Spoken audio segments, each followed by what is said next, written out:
Mic test, 1, 2, 3. Mic test, 1, 2, 3. You good?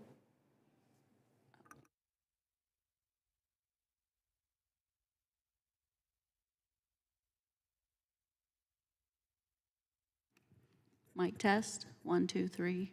Mic test, 1, 2, 3.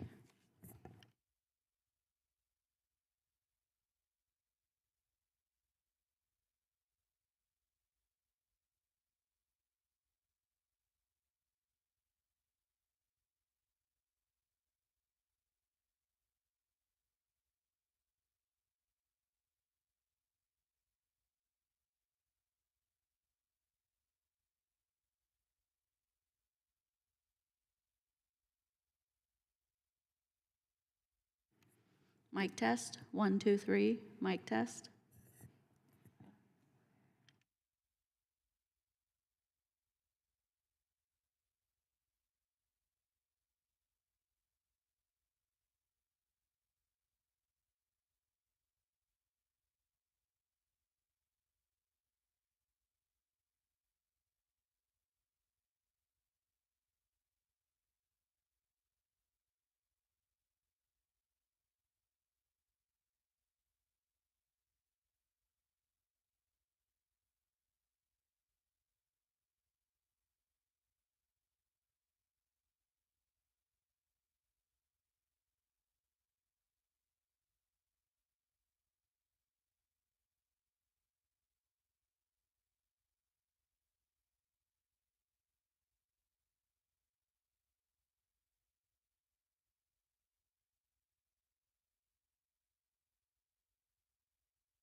Subcommittee will come to order. Without objection, the chair is authorized to declare recess at any time. We welcome everyone to today's hearing on oversight of the Criminal Justice Information Services Division of the FBI. And I now recognize the gentleman from Alabama, Mr. Moore, to lead us in the Pledge of Allegiance. I pledge allegiance to the flag of the United States of America and to the republic for which it stands, one nation under God, indivisible, with liberty and justice for all. Thank you, Mr. Moore. I now recognize Ms. McBath to introduce us into a moment of silence. Thank you, Mr. Chairman. And gun violence has ripped apart another community and traumatized more students in their place of learning. Just yesterday, another teacher and another teenager lost their lives, and children lost their sense of security to preventable gun violence. We have the tools and we have the means to stop these horrors and help stop this from happening. With the permission of the chair, I ask all of you to please join me in a moment of silence. All of you, please join us in a respectful moment of silence.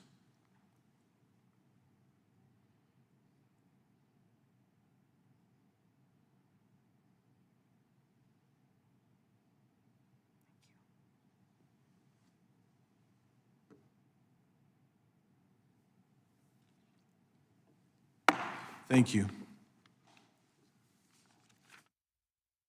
I now recognize myself for an opening statement. We welcome everyone to today's hearing on oversight of the Criminal Justice Information Services Division of the FBI. CJIS was created in 1992 with the purpose of serving as the central operating system and location for criminal justice information services. The CJIS division provides support to law enforcement, national security partners, and the intelligence community while also offering some services to the public. These functions include the Uniform Crime Reporting System as well as the National Instant Criminal Background Check System, so that's UCR and NICS. With a 986-acre campus in Clarksburg, West Virginia, and more than 3,000 employees and contractors, CJIS is the largest division in the FBI. Since 1930, the FBI has collected and published crime data through its UCR program. The UCR program compiles crime data submitted by state and local law enforcement agencies across the country and publishes the information in annual reports. More than 18,000 city, county, state, tribal, and federal law enforcement agencies reported crime data to the FBI in 2023.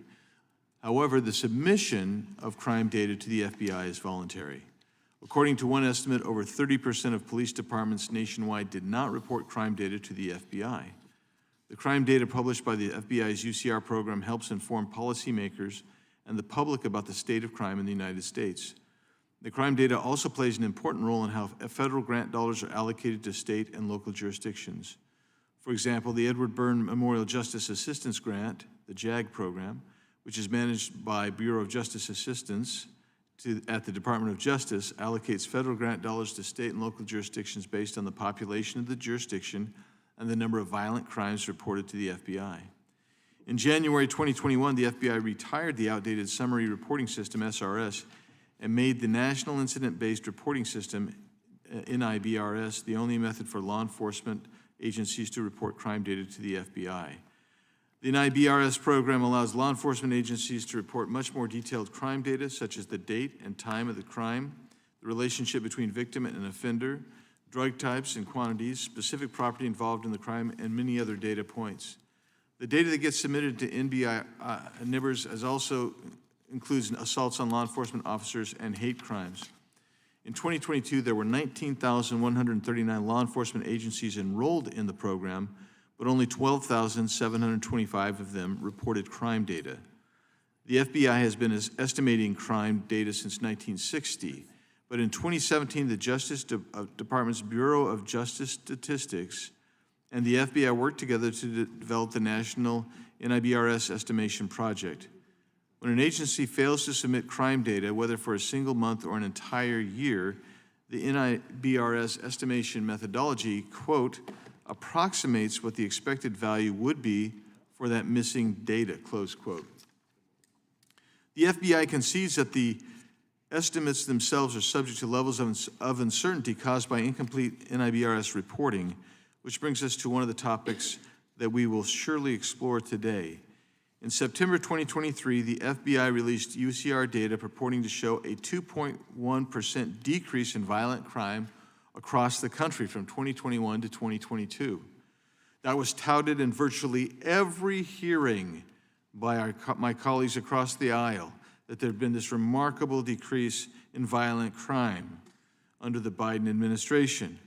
But at some point between September and October 2024, the FBI revised its 2022 data to show that violent crime had actually increased by 4.5% from 2021. The FBI did not publicize its revision of 2022 violent crime data, and the only way you could see this change was to download the FBI's updated crime data and compare it to the previous year. The FBI instead disclosed the revision in a footnote to its 2023 UBR Crime in the Nation survey, which stated the original 2022 numbers had been updated. This updated included thousands of murders, rapes, and other violent crimes that were originally omitted from the FBI's crime data. The FBI did not mention this significant data revision in its September 2024 press release about violent crime data for 2023. The FBI's revision of violent crime data confirms what the committee's oversight has shown. The Biden-Harris crime epidemic continues to escalate. Far-left state and local policymakers place the interests of criminals over the needs of their communities. Radical pro-criminal policies, including defunding the police, bail reform, make it harder to put violent offenders behind bars and keep them out of American neighborhoods. While the Biden-Harris administration claims that crime is down, a reported 40% of Americans said in 2023 that they are afraid to walk alone at night, even within very close proximity of their home. That's the highest percentage in 30 years. The initial 2022 data, before it was corrected, was heralded as historic declines in the crime rate. Despite having the true data, the FBI never issued a clarification, while the incorrect statistics were used to push a false narrative. Media even used the incorrect data to fact-check President-elect Trump's correct assertion at the time that violent crime had risen during the Biden-Harris administration. While there may be an innocent and reasonable explanation for this revision and lack of reporting the revision, there's nonetheless an appearance of partisanship in what went on here. It is not unlike what happened with the Hunter Biden laptop, where 51 people were out there saying it looked like Russian disinformation, and the FBI remained mute, instead of actually revealing that the Hunter Biden laptop was true, which they knew over a year before they ever released that.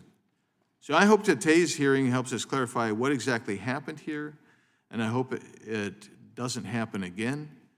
And with that, I'm going to yield back and recognize the ranking member, Ms. McBath, for an opening statement. Thank you, Mr. Chair. And I would like to take a moment of privilege to welcome our colleague, Congresswoman Erica Lee Carter. It's an honor to have her with us today to observe and to serve with us, and we are really very proud of the legacy that you continue to carry on behalf of our dear colleague, Representative Sheila Jackson Lee. Welcome. The FBI's Criminal Justice Information Services Division, known as CJIS, is an information hub that provides a range of tools and services to law enforcement, national security partners, and the general public. It facilitates background checks on prospective firearms purchasers, compiles criminal history reports of suspects, and maintains fingerprint databases, playing an essential role in supporting law enforcement and helping to keep Americans safe. I am pleased to welcome CJIS's Acting Director, Timothy Ferguson, here with us today, and I look forward to hearing from him about what Congress can do to best assist CJIS with the services that it provides to law enforcement and the American public. To the extent my Republican colleagues want to spend their time today discussing uniform crime data reporting about the year 2021, I would urge them to work with us to reconsider their focus. We are now at the end of 2024, and while we know that Data shows that the violent crime rate has been dropping nationwide for several years. There is more that we must do to fight violence in this country. Violent crime is not a partisan issue for me. It is deeply personal. Gun violence and hatred took my son Jordan from me 12 years ago. I vowed that his death would not be in vain and have devoted every minute of my life to working to prevent other parents from joining this ever-growing club of parents who have lost their children to preventable gun violence. Yet this year, firearms have been responsible for the loss of nearly 16,000 American lives, and yet another mass shooting at a K-12 school just yesterday. That is why I am particularly interested in hearing from Mr. Ferguson about CJIS's role in maintaining the National Instant Criminal Background Check System, the NICS system, and how that system helps to keep firearms out of the hands of those who are not permitted to have them. I also hope to hear about how CJIS has and will continue to implement the Bipartisan Safer Communities Act. That legislation made several months ago. So I am very, very grateful for your presence today. I hope that this next Congress, my colleagues across the aisle, will focus on additional legislation that will help to reduce violent crime even further, like banning assault weapons, establishing a federal extremist protection order system, investing in community violence intervention programs that have been shown to actually reduce violence, and giving law enforcement the funding that they need to keep us and our officers and our community safe. And as we close out the 118th Congress, I look forward to hearing from Mr. Ferguson about CJIS's role in protecting the safety of all Americans. Thank you, and I yield back. The gentlelady yields back. I now recognize the chairman of the full committee, Mr. Jordan, for his opening statement. Thank you, Mr. Chairman. I have an opening statement. We welcome the director and look forward to his testimony. Thank the chairman for putting this together. Thank you, Mr. Jordan, Chairman Jordan. Without objection, Ms. Lee Carter will be permitted to participate in today's hearing for the purpose of questioning the witness if a member yields her time for that purpose. We welcome you. Glad to see you here. We miss your mother, and she served on this committee a long time, probably a lot longer than me, as I reckon it. But we're certainly glad to welcome you here today. Thank you for being here. Thank you. And today is the last hearing that Scott Titus will be with us. He's been working with the majority party on judiciary for the last year or two, 18 months.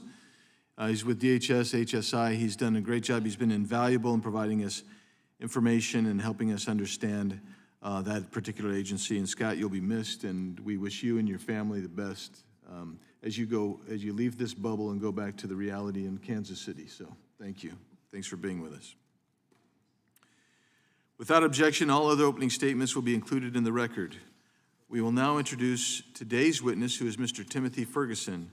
Mr. Ferguson is the Acting Assistant Director of the Criminal Justice Information Services Division at the Federal Bureau of Investigation. He's held that position since April 2024.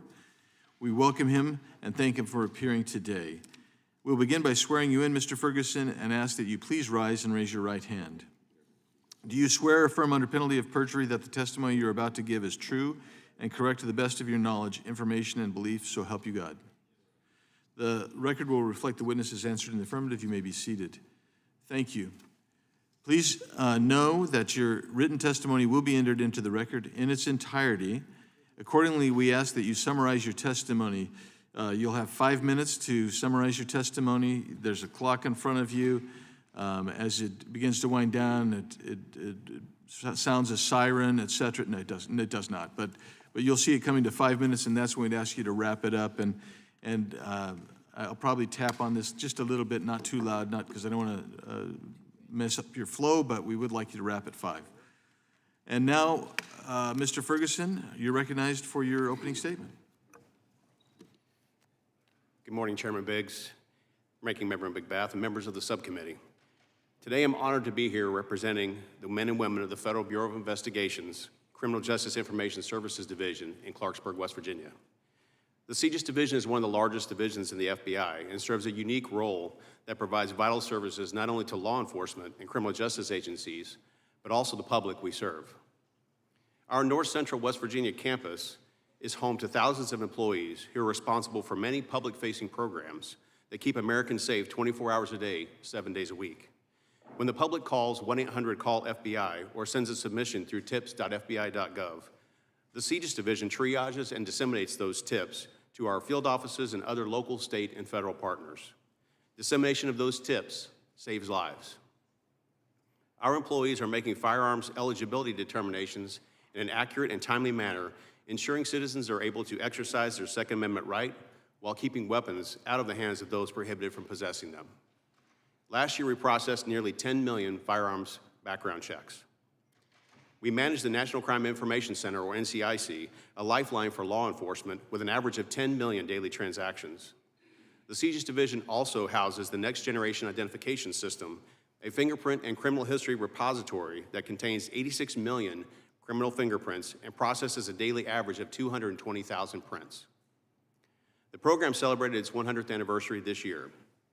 And for more than 90 years, the Uniform Crime Reporting Program, or UCR, has been viewed as an authoritative source for understanding the scope of crime in the nation. Our teams now work with over 19,000 law enforcement agencies to collect, validate, and publish that data.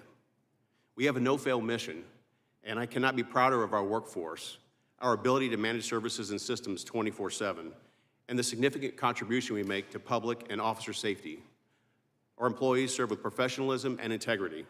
On their behalf, I would like to express my appreciation for your time and interest in learning more about the CJIS Division. I would like to speak briefly about UCR and our Crime in the Nation reports.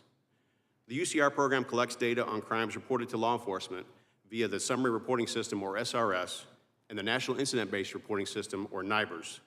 SRS was created in the 1920s, and NIBRS was initiated in the 1980s and provides more granularity in reported offenses than SRS, such as specific circumstances and context for crimes like location, time of day, and whether the incident was cleared.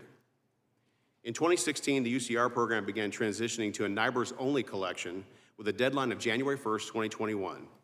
This transition was recommended by law enforcement partners and endorsed by the CJIS Advisory Board, which comprises representatives from criminal justice and national security agencies and organizations throughout the United States, including the International Association of Chiefs of Police, the Major City Chiefs Association, and the Major County Sheriffs of America. During the period between 2016 and 2021, many law enforcement agencies transitioned to submitting crime through NIBRS, while others continued to submit through SRS. The FBI publishes an annual report entitled Crime in the Nation that describes crime data submitted by law enforcement agencies from around the country. The publication also includes spreadsheets containing underlying data so users can conduct their own reviews and analyses. Each year, some of the more than 19,000 law enforcement agencies around the country submit incomplete or no data. And CJIS uses statistical methods to estimate the crime for those agencies to provide a comprehensive view of crime in the nation. Typically, however, the agencies that contribute data cover more than 80% of the population.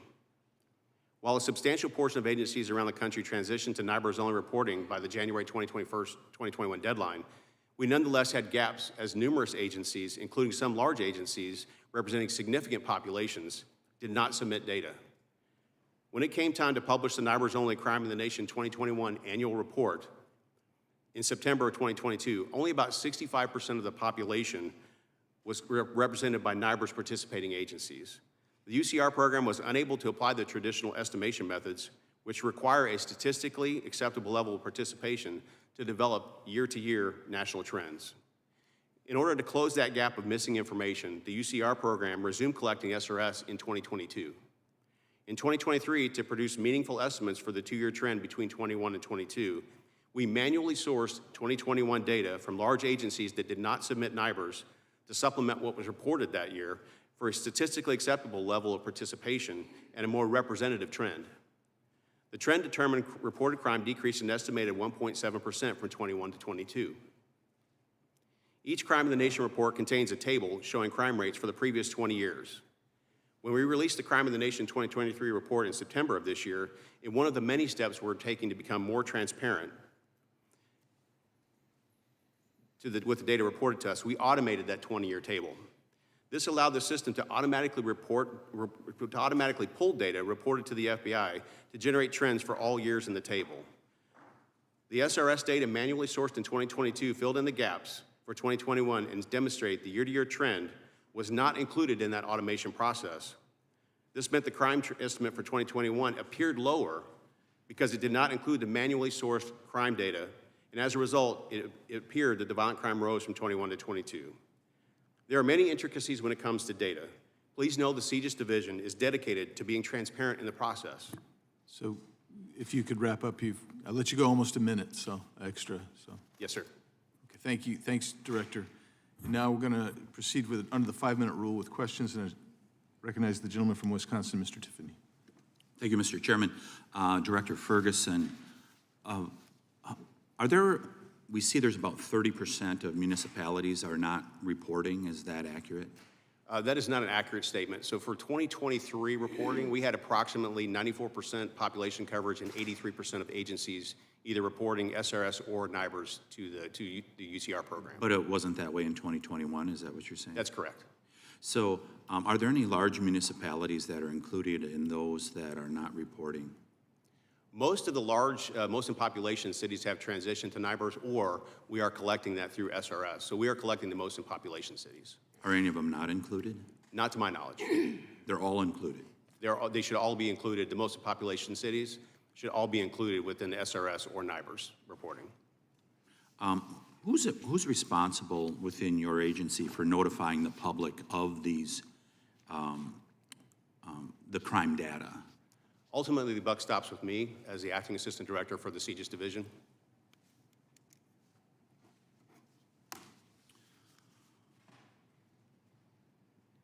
There's this press release, October 16th, 2023, FBI releases 2022 Crime in the Nation statistics, very prominent press release. But there was not a similar press release put out in regards to the revision that was done just recently. Why wasn't there not a press release put out in regards to the revision? Sure, I appreciate the question. So to be clear, we did not revise any of the data. When we received a notification from various agencies, including news agencies and outlets requesting information about the 2021 data and why it appeared lower, that's when we were notified, what we understood that the automation process did not include the manual data that we had put in there. And as a result of that, we were able to update our Crime Data Explorer, which is where all the data is housed, and be a little bit more articulate about what the data shows and how the fact that it's actually missing data. Isn't one of the purposes of what you do to make sure that the public is aware if crime is going up, so that, just from a public safety standpoint, isn't that one of the purposes of having this data? I would say that the main thing for us in the CJIS division is that we want to make sure that we're providing accurate, unbiased data for individuals to make decisions off of that data. We don't want to... But if crime is going up, isn't it worthwhile for the public to know that? Absolutely. Why didn't you put out a press release? Why didn't you put out a press release saying, we, regardless of the circumstances, you changing methodologies, stuff like that, that you're using to measure crime, why wouldn't you tell the American public that with a prominent press release, just as you did when you said that crime was going down and people across America knew it was not? So I stand behind the 2022 report, which shows the information that was published in 2022 for 2021 stats. And I think it's important to make sure that we're very crystal clear here that we did not change any of the crime numbers for 21 to 22. We stand beside those numbers. Is Professor Carl Moody at William & Mary College has done extensive study in regards to crime. Are you familiar with Professor Moody? I'm not familiar with him. He said that huge changes in, very small changes in over the last 20 years that he's been studying crime. He said the huge changes, especially without an explanation, make it difficult to trust the FBI data. Is that how the public should view this, that it's very difficult to trust this data? I certainly understand the angst with the crime data, but I do want to be clear that we have no intention whatsoever of deceiving the American people with the numbers that we receive. We want to put the information out there unbiased for decision-making purposes for legislators, lawmakers, policymakers, law enforcement. Our goal is to make sure that we're providing information that is provided to us from local law enforcement in an unbiased way. Are you planning to stay with the FBI as the administration, a new administration comes in? Yes, sir. Do you make a commitment to work with the new director, the director designee, Kash Patel? I will make a commitment that as an executive of the FBI, I will work with anyone that is nominated and confirmed by the Senate for the director. Do you have ideas to help him make the FBI a better agency? We've detailed in the Judiciary Committee so many times the failures that have been out there, the 51 in regards to the Hunter Biden laptop, Catholics in Richmond, Virginia. I mean, it's well detailed. Do you have ideas to help Mr. Patel as he comes in to be the new FBI director to make this a better agency that will now have the trust of the American people? So, Gentleman's time has expired, but you may answer the question. thank you, sir. So my scope of employment in the CJIS division, I certainly have ideas on how we can continue to improve the background check process, how we can improve information sharing with law enforcement partners, how we can improve biometrics within the CJIS scope of work. So I certainly have ideas on how we can improve the CJIS division. Yield back, Mr. Chairman. Gentleman yields. Chair recognizes the gentlelady from Georgia, Ms. McBath. Thank you, Mr. Chair. Infrastructure and funding have proven to be hurdles for the cities attempting to switch to the NIBRS system. How many cities are still struggling right now to make that switch, and how can Congress help as they make that transition and they make that switch? So thank you, ma'am. I don't have the numbers here in front of me for the number of agencies that have not transitioned to NIBRS yet, but what I will say is we do conduct extensive outreach with the agencies who have not transitioned to NIBRS. And I would also like to highlight very quickly that the law enforcement agencies want to switch. And so incentivizing them is not necessarily necessary, if that makes sense, because they want to switch to NIBRS because they understand the value in the NIBRS program and the NIBRS system and how it will be useful to the American public as well as to policymakers and law enforcement. Thank you. And so we know that the Bipartisan Safer Communities Act was very pivotal legislation for gun violence awareness. Among some of its functions, it included updated language so that domestic violence offenses, including dating relationships, were included. How has NIBRS adjusted to include this additional information?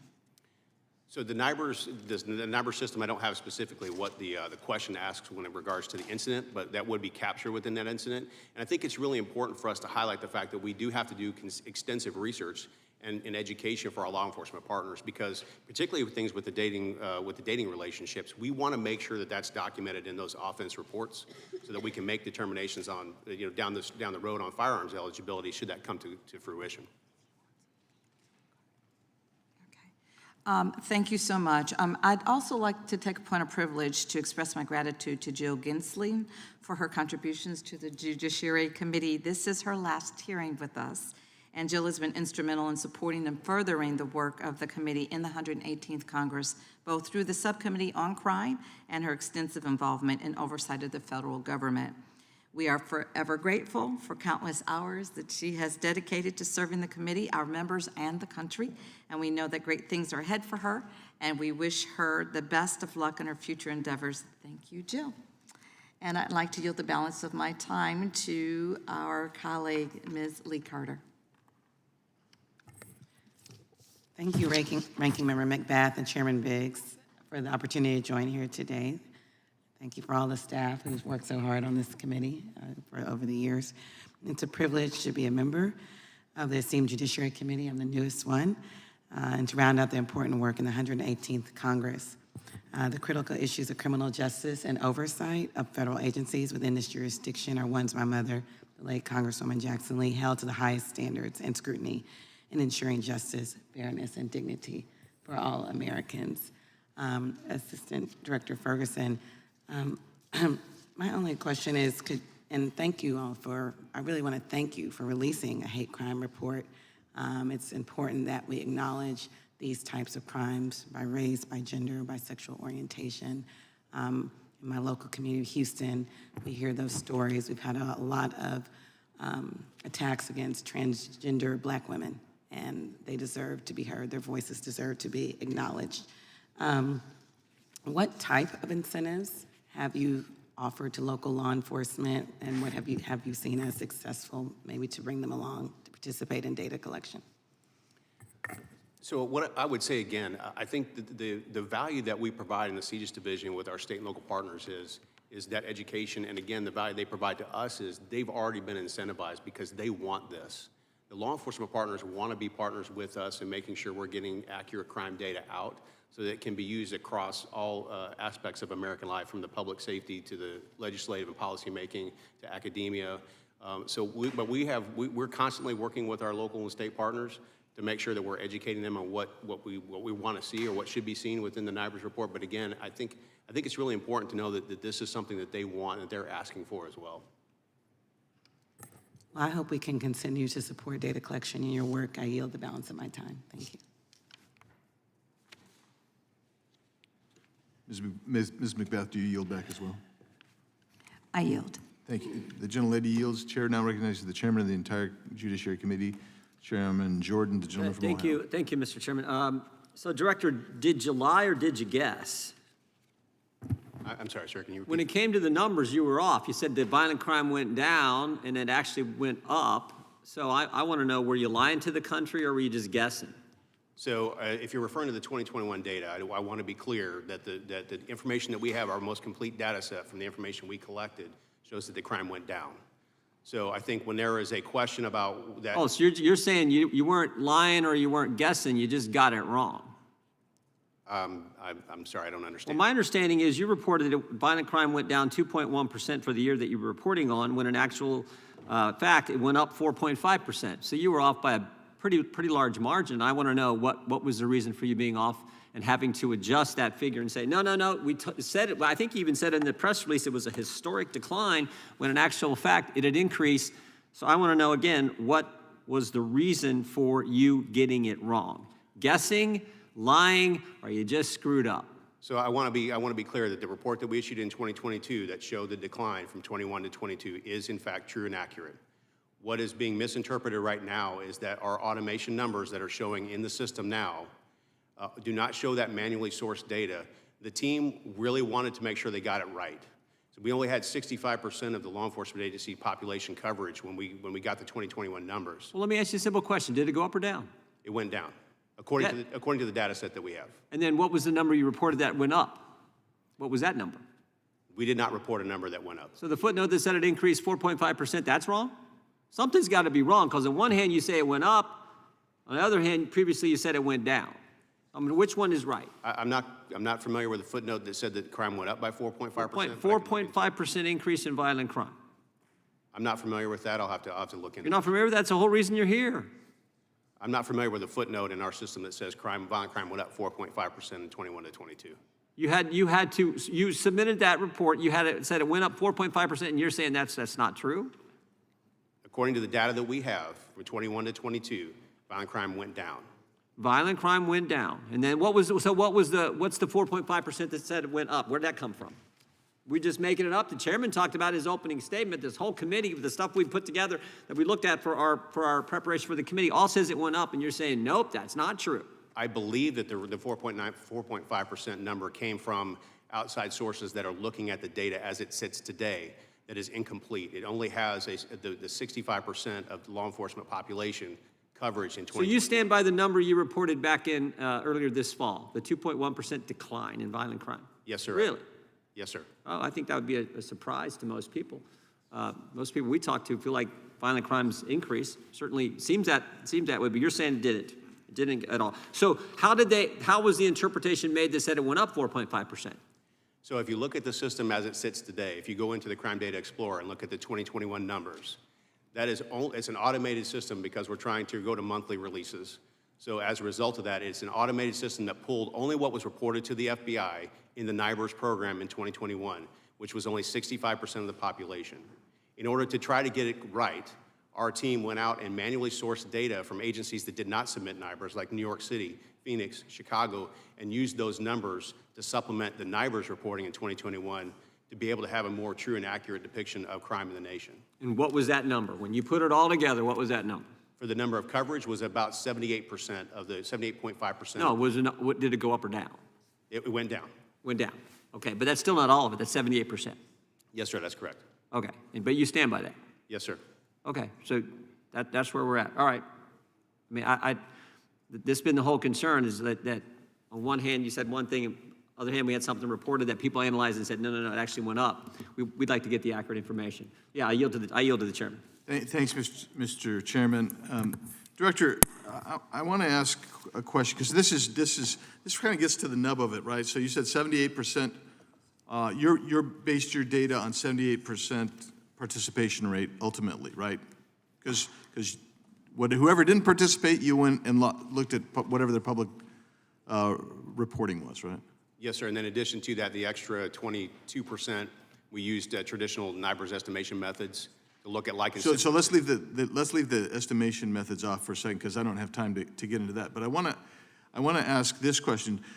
If I understand what you're saying today, if you looked at the automated responses, that's what these people who are independent researchers look at, and that's where they would have derived a 4.5% growth in the crime rate. Is that fair? Yes, sir, that's Okay. fair. The time has expired, and now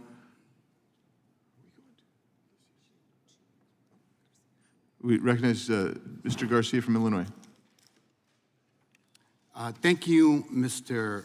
Chair, and to the witness. I seek unanimous consent to enter into the record the UC Summary Crime Report to the Nation of 2023, which shows that on page 3, the report that the FBI submitted and this division of CJIS shows that crime went down.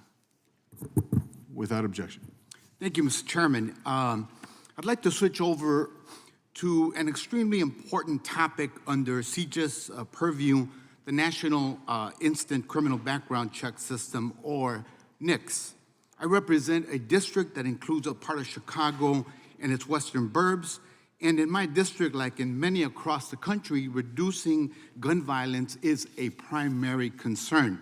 We've got a lot of work to do on this topic, and a lot of it is beyond the scope of this hearing, but I believe in a fundamental reinvestment in communities disproportionately harmed by gun violence. That being said, there are many common sense steps that we can take to reduce gun violence, and NICS is a vital frontline tool to keep guns away from dangerous individuals. And I'm proud to have supported the Bipartisan Safer Communities Act, which, among other things, are overdue changes that strengthened the background checks done by NICS. Director Ferguson, can you briefly address how NICS has changed over time to enhance the efficiency and accuracy of background checks, including through improvements made by the Bipartisan Safer Communities Act?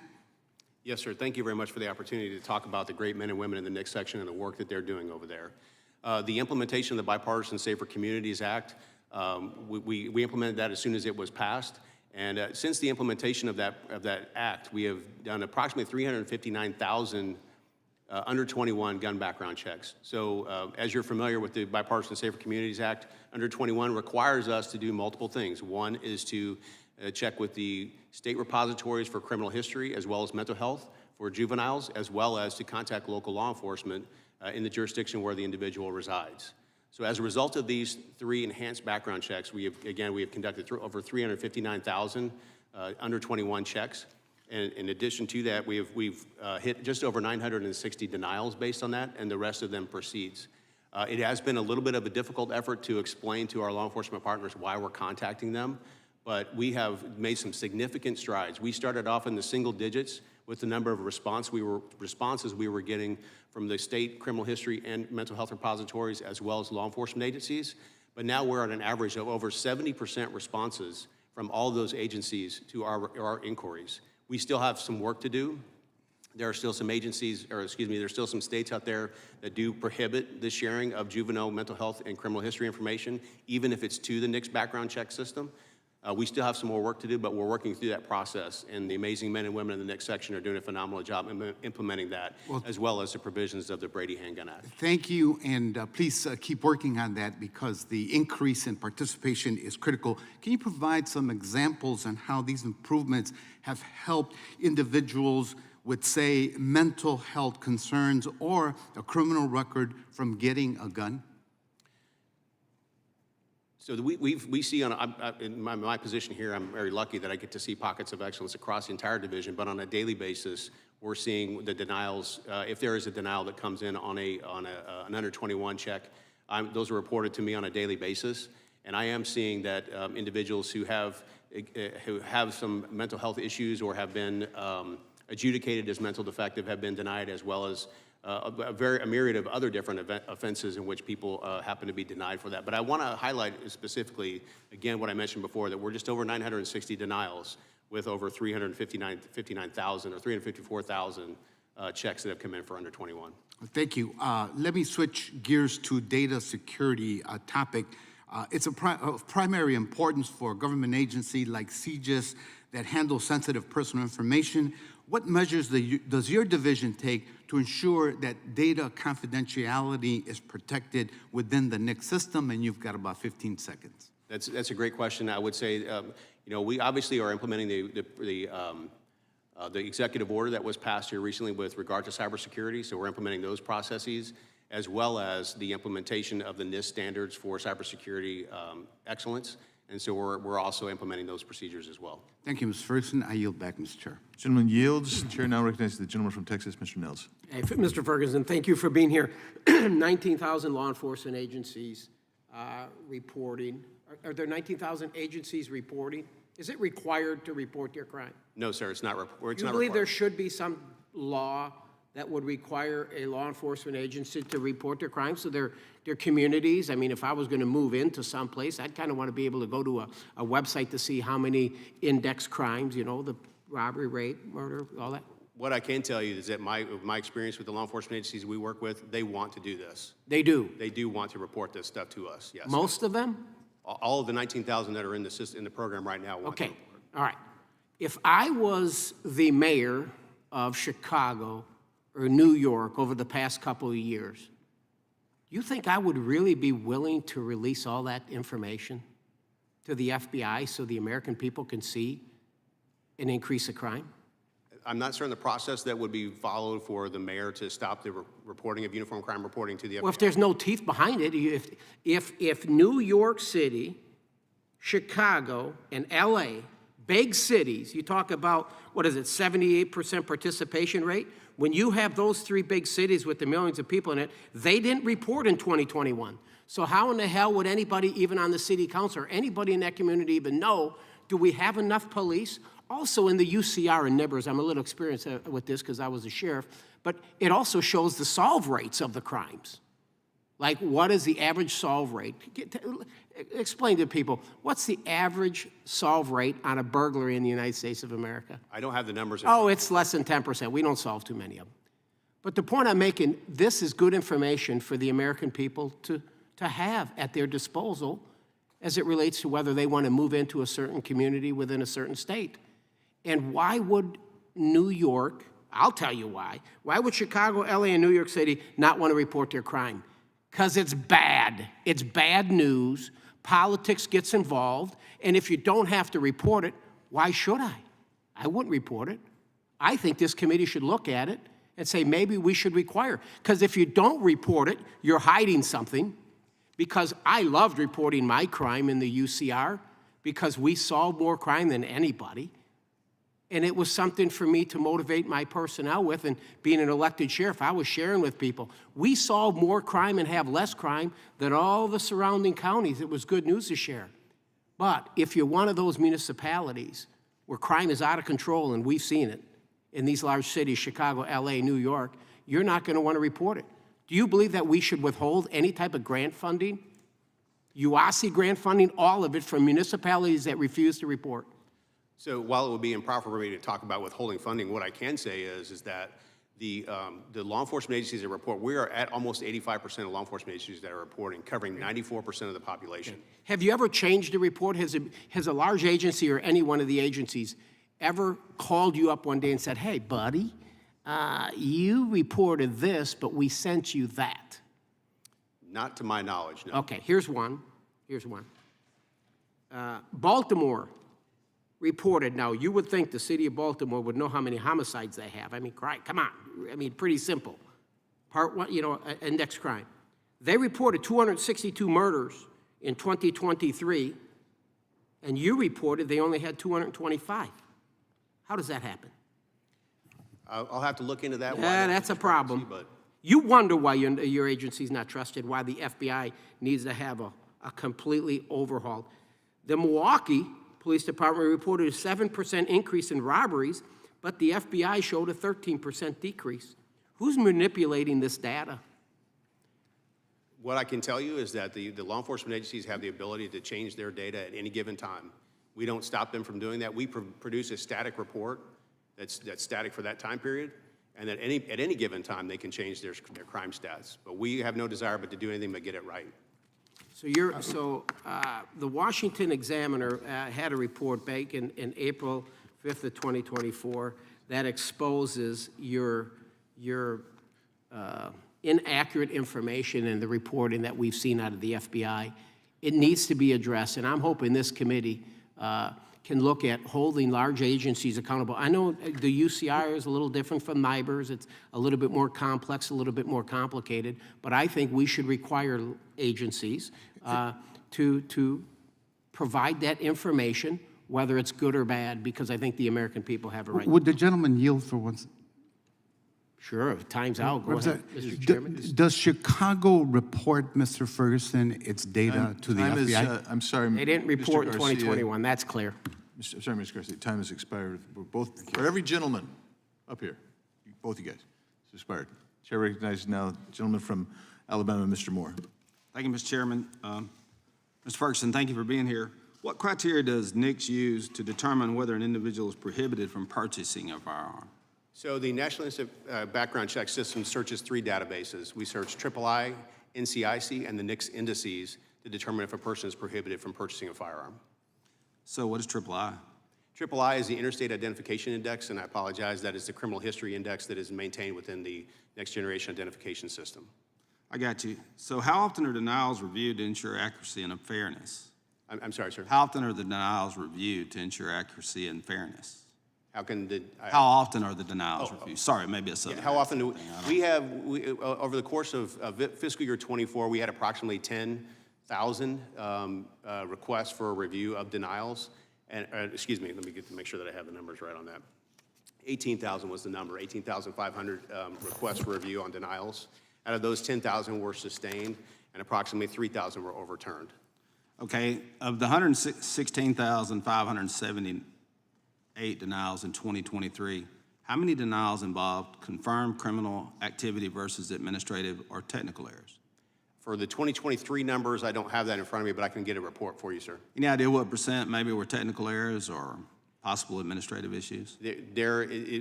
Across the board for the years past, we've had a very small percentage of those because, as you're aware, the background check is a biographic search, and so there are occasions where there will be matching numbers or somewhat close numbers for Social Security numbers or names that will be a match, and so there'll be a denial based on that process. So what steps are taken to address the wrongful denials and to clear individuals that may be unjustly flagged? So I think we're very adamant that we need to make sure that we are working with providing that customer service and that value to those individuals who have been denied.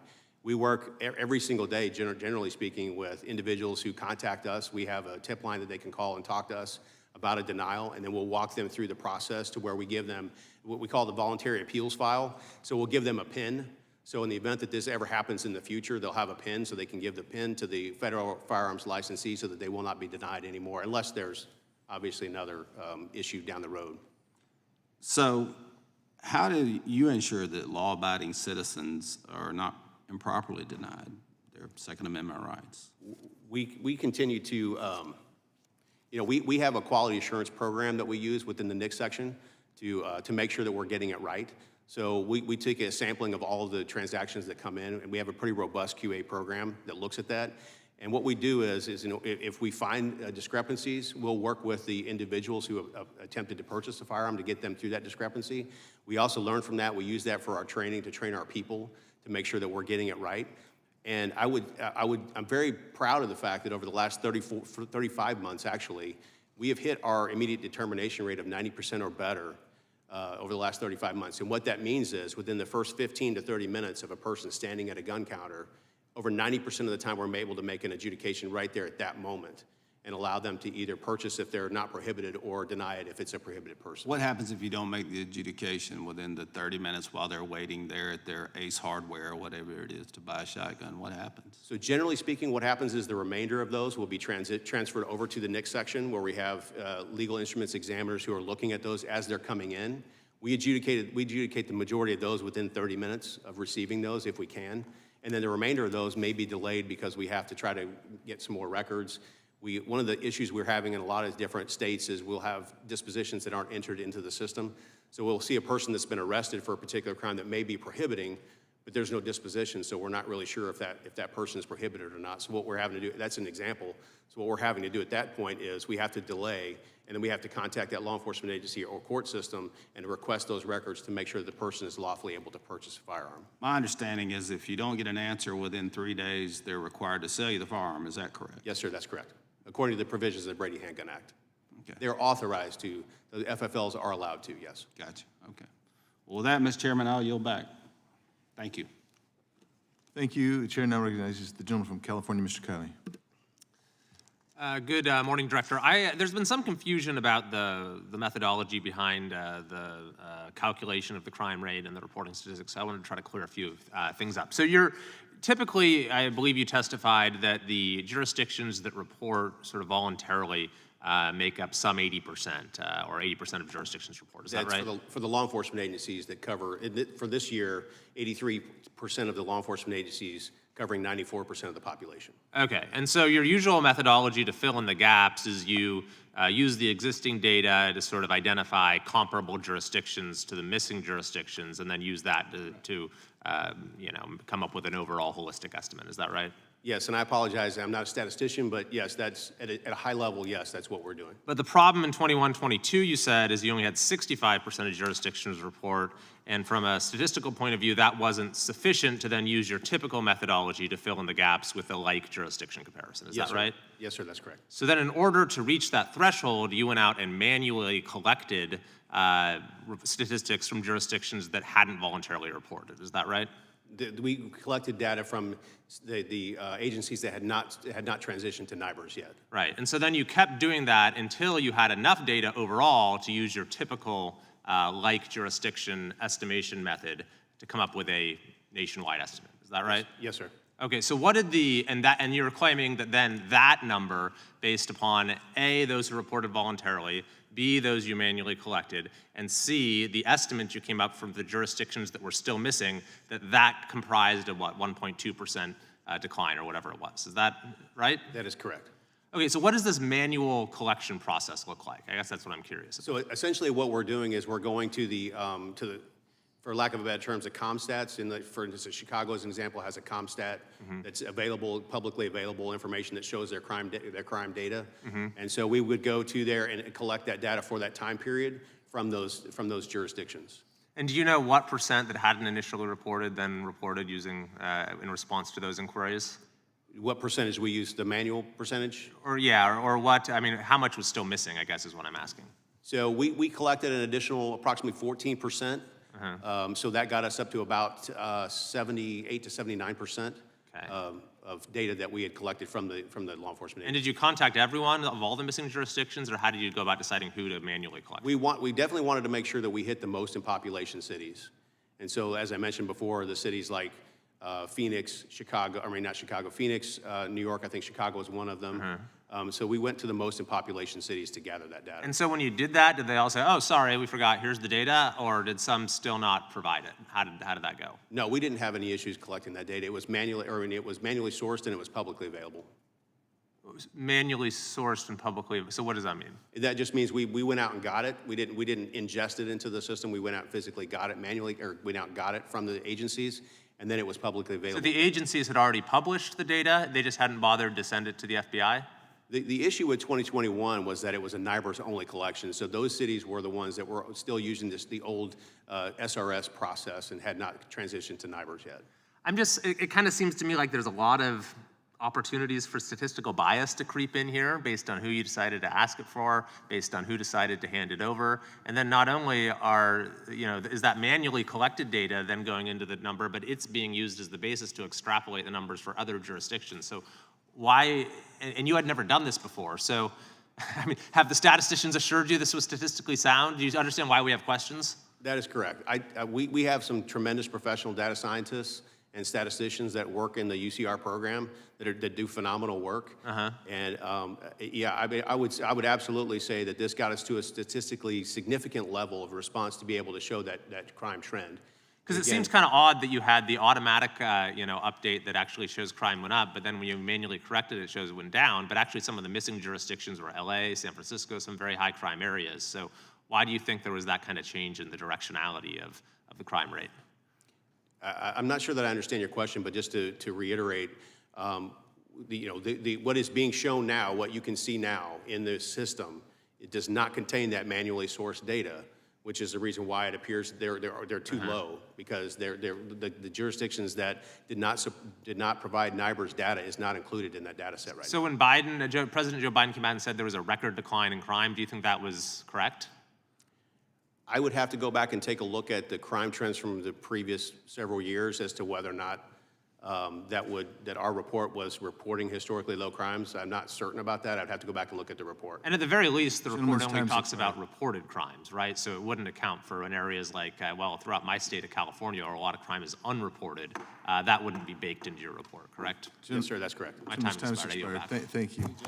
Chair now recognizes the gentleman from South Carolina, Mr. Fry. Thank you, Mr. Chairman. Great to be here. And I'm going to follow in the same vein. I think that the methodology is really important here. The Americans want and expect to have accurate data to make sure that it's accurate. And when the concern I think that we've seen up here today is that that the data was publicly heralded by the Biden administration as a drop in violent crime nationwide. And of course, when you revise it, it turned out to be not so true. But it was only because of sourcing it or finding it yourself. There wasn't a press release about it. And so I just think accuracy is important, and I worry about the methodology. I wanted to drill down into some of the methodology. So when you compile this data on a particular jurisdiction, you look at either publicly sourced information or reporting. Is that right? Are you referring to the 2021 data? Or any set of data when you're compiling a yearly assessment of crime, violent crime, you look at either publicly sourced information about violent crime in that jurisdiction or a self-reporting from that jurisdiction, correct? We do not use publicly sourced, manually sourced data during the typical crime of the nation reporting. We use what is reported to us from the law enforcement agencies. Okay. And when you when you are compiling the statistics about it, not just the raw data, you look at the population of the jurisdiction too? We do, correct. Okay, so if there's one violent crime and there's 1,000 people that live in that jurisdiction, how is that rectified in your report? I would have to go back and take a look at the report, and I apologize, again, not a statistician, but I can. Correct. But I can tell you that the report does show the offense compared to the number of people within that population. Okay. So hypothetically, I'm going to give you a hypothetical, just because I want to understand how this is compiled. If there's a town of 1,000 people, and they have a giant music festival, and there's crimes that are committed at that music festival, it would be logged in as a crime in that jurisdiction, is that correct? Yes, sir, that's correct. Despite the fact that it was maybe, and again, I'm total hypothetical, there's no town to this, but if it's 1,000 people, say they have 20,000 people for a music concert once a year, if there were crimes that were committed in that jurisdiction, that would be reported. That's correct. But that necessarily wouldn't be accurate, correct? I mean, that's not the town violent crime overall. It's just this one isolated event. Is that fair to say? I think that's a great point. And I think we try to take a look for if we notice any anomalies based on previous years' reporting. As an example of that would be 9/11. we wouldn't have reported the almost 3,000 individuals who were, it was basically a homicide in the city of New York. Right. We would have separated those from the crime reporting to make sure that we didn't unnecessarily skew numbers based on anomalies such as that. Those are rare, but on occasion, I will say, yes, we have seen some anomalies in the past based on that. Well, would you say, so for me, I think the interesting thing is, does this data count in any which way for events such as that, or maybe even transient populations? To the best that we're able to do so, we do. I mean, the reason that we stop the collection, or we say April 1st is our deadline, is because we want to have that entire time between April 1st and when we publish the report in September, October timeframe, to work with those jurisdictions and those agencies to make sure if there's anomalies that we can have those conversations. But again, those are generally pretty rare. How do you account for jurisdictions, tourism-related jurisdictions in Florida, the Carolinas, Georgia, who have maybe 20,000, 30,000 full-time residents, but in the summertime, you're swelling to 100,000 a week? Yeah, that's a great question, and I think that goes back to the work that we do collaborating with those local law enforcement agencies and the state agencies to make sure that we're trying to get it right as we can. Well, I would hope that in the future that happens, because that does actually happen. That jurisdictions, if you look at tourism-related jurisdictions, a lot of them, the numbers seem very disproportionate to the rest of the country. And you take a city of 20 or 30,000 people, full-time residents, but you swell them to 500,000 on any given week in the summertime or whenever their peak season is, it doesn't tell the full truth, does it? I would say that there would probably be some anomalies in there, yes. Okay. Well, I would hope that in the future that the FBI would look at that, it's just a critique of how these things are computed, because I don't think that it tells the full story when you're looking at jurisdictions that have seasonal destination populations. And with that, Mr. Chairman, I yield back. Thank you. Gentleman yields. I would now recognize myself for 5 minutes. So the NIBR's estimation methodology approximates what the expected value would be for missing data. Is that right? Yes, sir, that's correct. And the FBI concedes that the estimates themselves are subject to levels of uncertainty caused by incomplete NIBR's reporting, right? Yes, sir. And you've mentioned anomalies here. And so if an agency only reports partial data to the FBI, the methodology will, quote, identify an agency that matches an agency characteristics and has the closest number of total incidents among the agencies with matching characteristics, close quote. So essentially, you're forcing a regression to the mean, right? So in the event that, well, I would say first what we would try to do is to work through the local law enforcement agencies that did not submit data. But you're regressing to the mean. That's just the way that you're estimating. You are regressing to the mean. That's what a statistician would tell you. You're trying to regress to the mean, which means that you're boxing out the anomalies that you just talked about, which means that if you have a jurisdiction that has a no arrest policy and literally does not make an arrest, or they make an arrest, hold them in jail overnight, and discharge the person without further prosecution, you have anomalies. Is that not true? I'm not sure how the local jurisdiction will report that, but yes, sir, that could possibly be true. So the reason I mention that is because originally when you guys did this, and you didn't get the reporting from LA, for instance, and LA was having massive amounts of people come in, and they raised the amount of money you could actually steal from a store before they would actually even arrest or investigate. Those are anomalies because those are crimes, but they're not prosecuted and they're not charged, right? So it would be hard for me to answer a hypothetical on that, but It's not a hypothetical. We all saw it on the news. I know, Mr. Ferguson, you saw it on the news just like I did. I know in my own state, we have a city of about 500,000 people that says, look, you know, unless it's a shoplift of over $2,500, we're not coming. But that's a crime, right? And it then becomes an unreported crime. So what I'm trying to get at here is the data that you are putting together, because it is voluntary and because it remains open to the providers of the information, not you guys, because you're taking the whatever information you have, and you're making a static determination. Okay, they reported this. This is what's in there, or they didn't report it, and we're going to do one of two things. We're going to go on the internet and see if they've put something publicly, like Phoenix does. Phoenix puts its crime data publicly, and you guys are going to take that and incorporate that into your, I can't remember what you called it, like the hand sorting, or where you guys go out, right? That's a fair statement, right? That was the only one time that we did that was in 2020. So you've never done that since then? That's correct.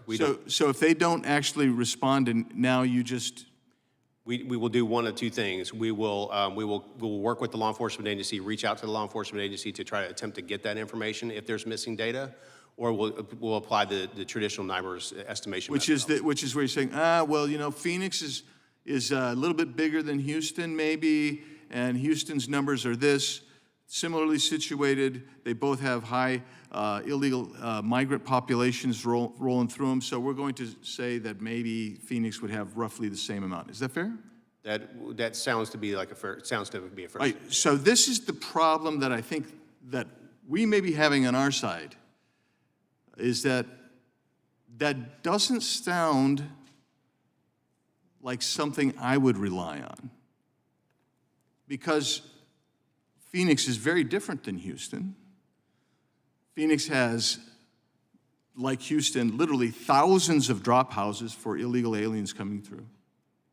Thousands. And they commit crimes, but they're not reported necessarily.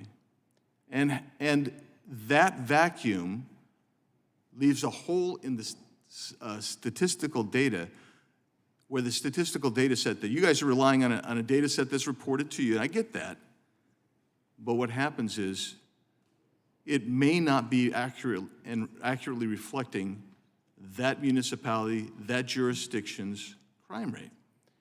So I think I probably should do a little bit of clarification there to your point. I completely understand the angst with regard to these numbers. They're not perfect. They probably never will be, but I will say I would like to highlight the fact that we did have 94% of the population covered this year. But I would say that... Yeah, but you had 94% of the population self-reporting. And as Disraeli said, there are three kinds of lies. There's lies, damn lies, and statistics. And if you were self-reporting, I can self-report that I'm 6'4", weigh 180 pounds, and I'm chiseled stone. But that's garbage in. And when you put garbage in, you get garbage out. That's the issue that I think that we're having here. Not to say that you guys are committing garbage, but you got information that you're reliant on people who are incentivized, quite frankly, to skew the data they're providing to you and to the public. And we have found that out as we've looked at other jurisdictions. Chair recognizes now Ms. Lee from Florida for 5 minutes. Thank you, Mr. Chairman, and thank you for being here today. I would like to discuss some of the broader crime trends that we have been seeing over the last few years. I was reviewing the website of the Bureau in the Crime Data Explorer, and it specifically references 2023 numbers and suggests that in all categories except for one, that in categories of murder, rape, burglary, and other things, that violent crime is down, really, in all respects except for motor vehicle theft. But what I was interested in discussing today was a little bit of a broader timeline, specifically going back to look at the time period of 2020 to the present. And it's correct, is it not, that the rate of many of these violent crimes, if examined from 2020 to present, is actually going up. I apologize. I don't have the report here in front of me, and so I don't want to testify to the fact that I haven't seen it, or I don't have it in front of me here, and I can testify to that. But we do provide those rates for that time period for that report. That's correct. Okay. And so it wouldn't be something that you were prepared to testify about here today if I were to tell you that over that span of time, the incidents of rape have actually gone up. Is that right? I think that there was a time period within the definition of rape that might have changed within the UCR program, and I'd have to go back and I can certainly get you an answer on that. I'm not sure if some of those were double counted by the agencies based on the definition of rape, but I can certainly get that information for you. Well, and that actually touches on another question that I wanted to ask you. In these materials there that are providing for the public information about the increase or decreases in crimes, I see that there is a rape referred to as revised definition and rape legacy definition. Are you familiar with the distinction between the revised definition and the legacy definition? I am familiar that there was a change in the rape definition. I would have to go back and take a look at exactly what that definition is.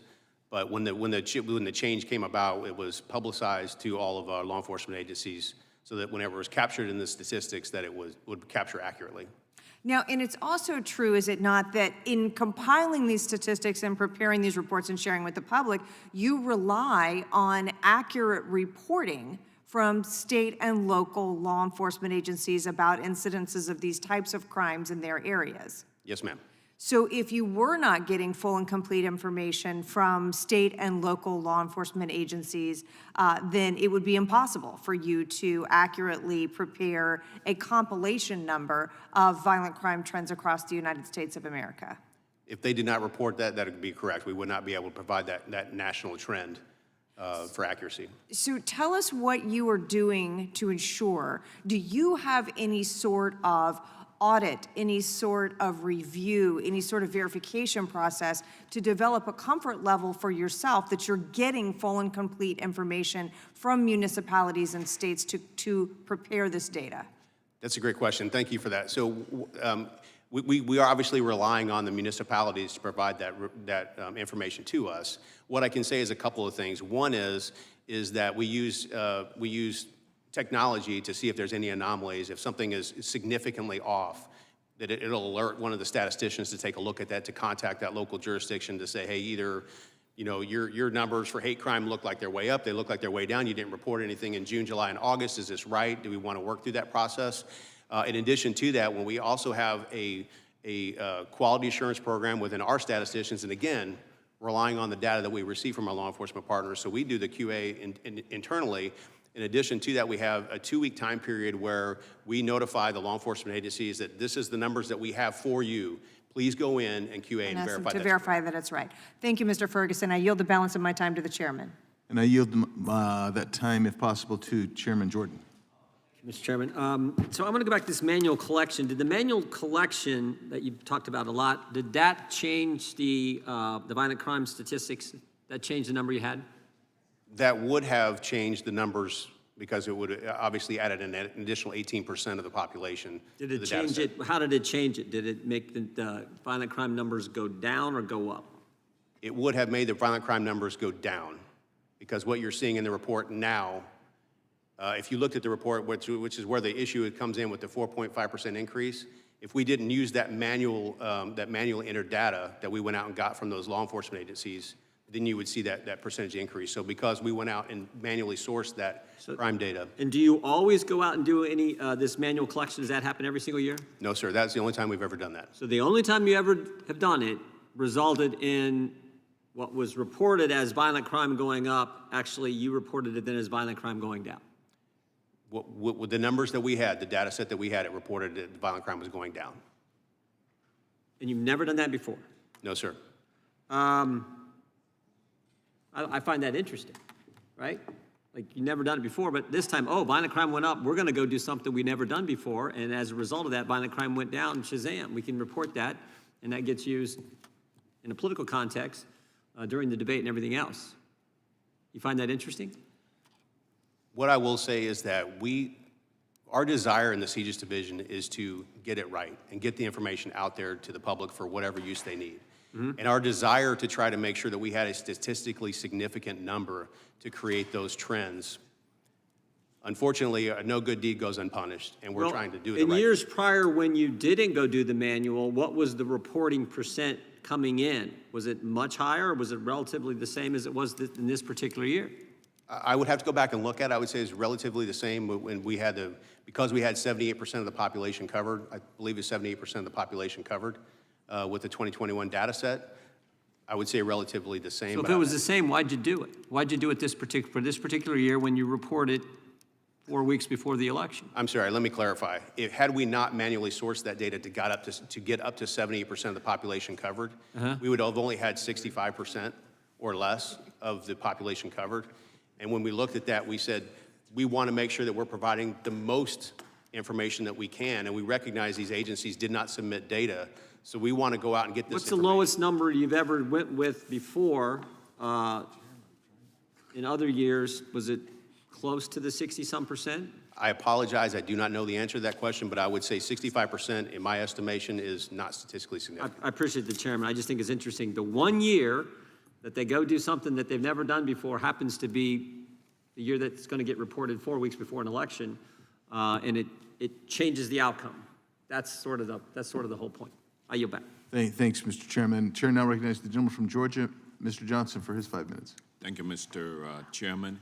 Acting Assistant Director Tim Ferguson, thank you for coming to talk to us today. You lead a large and important workforce of more than 3,000 employees and contractors, and you have a distinguished career in which you served in various capacities with the FBI for more than 22 years, including Chief of the Digital Forensics and Analytics Section and Chief of the Field Operations Section. Thank you for your service, sir. Thank you. We should be commending you for all of the work that your division does to keep Americans safe 24 hours a day, 7 days a week, including managing the FBI's tip lines, conducting background checks for firearm purchases, and maintaining robust databases for information sharing. Instead, regrettably, MAGA Republicans called you here to drag you through the mud over a conspiracy theory because manually input data was pulled into one data table but not another. They are ignoring the bottom line that your most complete data set shows that reported crime decreased from 2021 to 2022. And this is why I want to spend the rest of my time talking about the excellent work that your division does and how your division helped bring crime levels down.